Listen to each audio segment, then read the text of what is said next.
Hello दोस्तों, 2 मार्च 2022 current affair के महत्वपूर्ण प्रश्न आपके अपने यूट्यूब चैनल पर स्टडी ग्रुप में।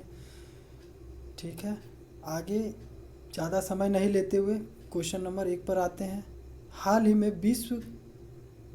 में कौन विश्व तीरंदाजी पैरा चैंपियनशिप में रजत पदक जीतने वाली पहली भारतीय खिलाड़ी बनी है? तो क्या है, सबसे पहले तो जानना है कि विश्व पैरा चैंपियनशिप और कौन सा पदक जीती है, तो रजत पदक यानी सिल्वर मेडल ये जीती है पूजा जातियान, यानी ऑप्शन नंबर बी। अब सबसे पहले यह है कि ये विश्व तीरंदाजी पैरा चैंपियनशिप का आयोजन कहाँ होता है, तो आयोजन होता है यूएई में। कहाँ होता है, यूएई में। और कौन सा मेडल जीती है पूजा जातियान, तो सिल्वर मेडल। अब क्या है कि एक खेला हुआ था खेलो इंडिया तीरंदाजी प्रतियोगिता, ये कहाँ पर हुआ था हाल ही में? खेलो इंडिया तीरंदाजी प्रतियोगिता कहाँ हुआ था, तो ये हरियाणा सोनीपत में हुआ था।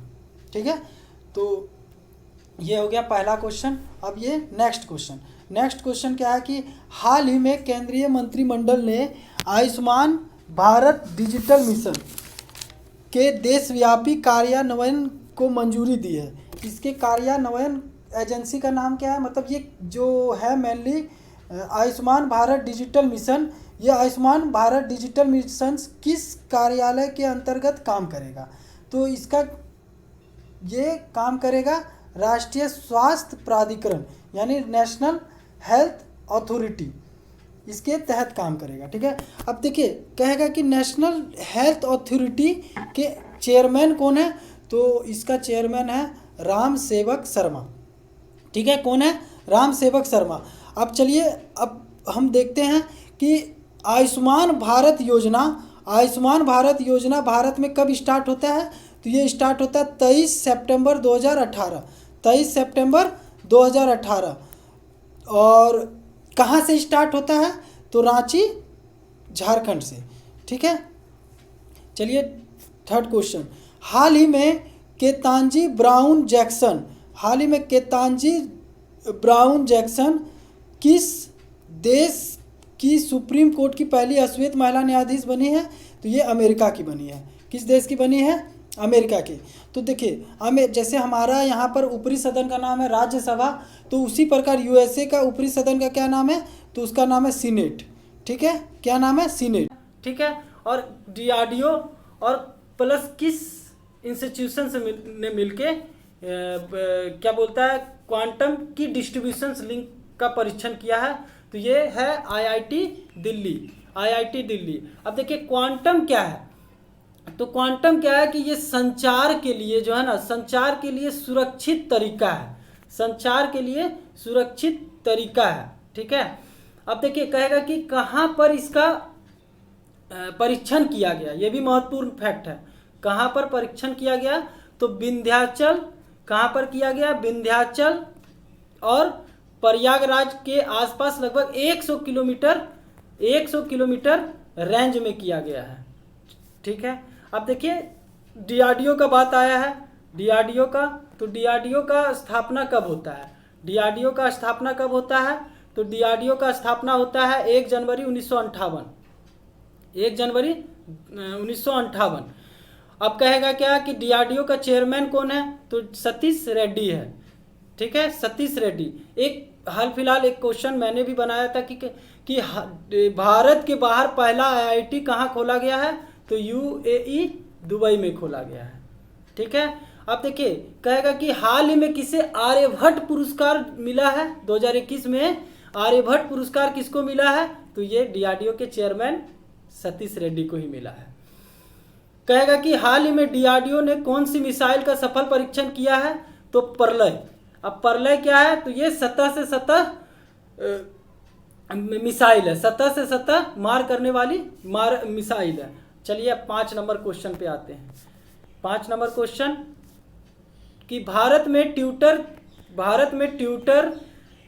की सार्वजनिक नीति टीम का नेतृत्व कौन करेगा, तो भारत में ट्विटर के सार्वजनिक नीति टीम का नेतृत्व कौन करेगा, तो ये समीरन गुप्ता है।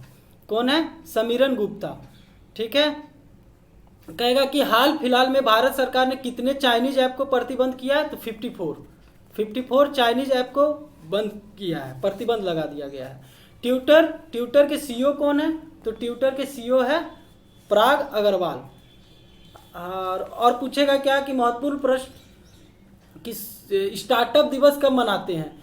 स्टार्टअप दिवस हम लोग कब मनाते हैं, तो 16 जनवरी को स्टार्टअप दिवस मनाते हैं। 16 जनवरी को हम लोग स्टार्टअप दिवस मनाते हैं।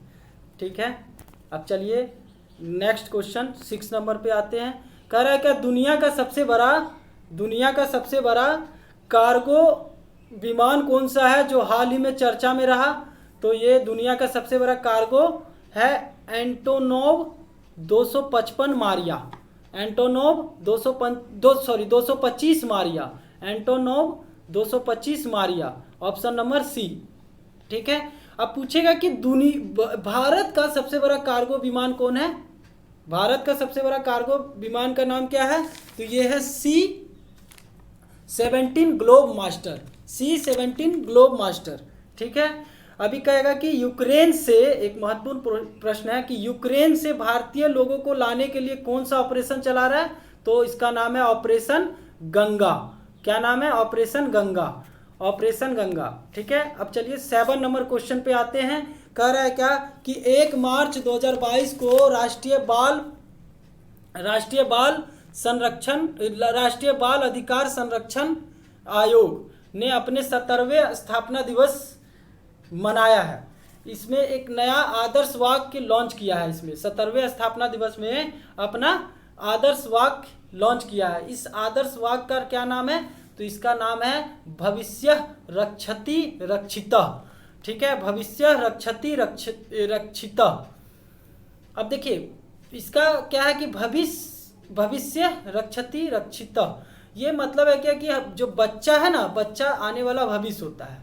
ठीक है, इसी के लिए इस पर फोकस किया है। क्या रखा गया आदर्श वाक्य, भविष्य रक्षति रक्षितः।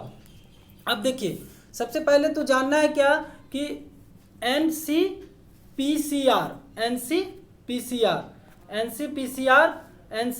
का फुल फॉर्म होता है national commission for protection of child rights. National commission for protection of child rights 70वीं वर्षगांठ मनाया गया। कहेगा अध्यक्ष कौन है, तो इसका अध्यक्ष है प्रियंका कानूनगो। कौन है, प्रियंका कानूनगो। अभी हाल फिलहाल में सेबी की पहली महिला अध्यक्ष कौन बनी, तो ये बनी है माधवी धुरी बुच। इसरो के वर्तमान अध्यक्ष कौन है, तो सोमनाथ। CSIR के अध्यक्ष कौन होते हैं, तो ये PM खुद होते हैं। ठीक है, अब चलिए 8 नंबर क्वेश्चन पे आते हैं कि हाल ही में किस हाईकोर्ट ने लिव इन रिलेशनशिप्स को लेकर रूढ़िवादी सोच बदलने की जरूरत है, तो ये है हमारा पंजाब और Haryana high court, option number D, Punjab और हरियाणा हाईकोर्ट। मेनली क्या हुआ था ना कि इसमें कि देखिए सबसे पहले जानना है आपको क्या लिव इन रिलेशनशिप्स क्या होता है, तो जब बिना शादी किए जब कोई लड़का और लड़की आपस में संबंध बनाते हैं, इसी को बोलते हैं लिव इन रिलेशनशिप्स। सबसे पहले केस आया था 2021 में, पंजाब हरियाणा हाईकोर्ट में केस आया था कि उन्होंने कहा था क्या कि पंजाब हरियाणा हाईकोर्ट कि ये गलत है। ठीक है ना, ये अनैतिकता है, समाज में एक प्रकार का क्या बोलता है, गलत फैक्ट जाएगा समाज को। परंतु 2022 में अब क्या हुआ, अब केस आता है तो अब 2022 में अपना स्टेटमेंट को बदल दिया पंजाब हरियाणा हाईकोर्ट ने। वो कहता है कि नहीं, ये गलत नहीं है, क्योंकि हमारे आर्टिकल्स 21 में क्या कहा गया कि प्रत्येक व्यक्ति अपने अनुसार जीवन जीने का अधिकार है। आर्टिकल्स 21 में ऐसा कहा गया, तो वही कहा कि ये रूढ़िवादी सोच को बदलना चाहिए। एक क्वेश्चन आता है कि पायल शर्मा वर्सेस नारी निकेतन केस इसी से संबंधित है। पायल शर्मा वर्सेस नारी निकेतन केस भी इसी से संबंधित है। अब नेक्स्ट क्वेश्चन 9 नंबर, प्रतिवर्ष जन औषधि दिवस कब मनाया गया, तो प्रतिवर्ष जन औषधि दिवस कब मनाया गया, तो ये मनाया गया 7 मार्च, ऑप्शन नंबर डी। ठीक है, जन औषधि सप्ताह मनाते हैं। ये 1 मार्च से 7 मार्च तक मनाते हैं। ठीक है, 1 मार्च से 7 मार्च तक मनाते हैं जन औषधि सप्ताह। अब देखिए इसका थीम क्या है। इसका थीम है जन औषधि जन उपयोगी। इसका थीम क्या है? जन औषधि जन उपयोगी।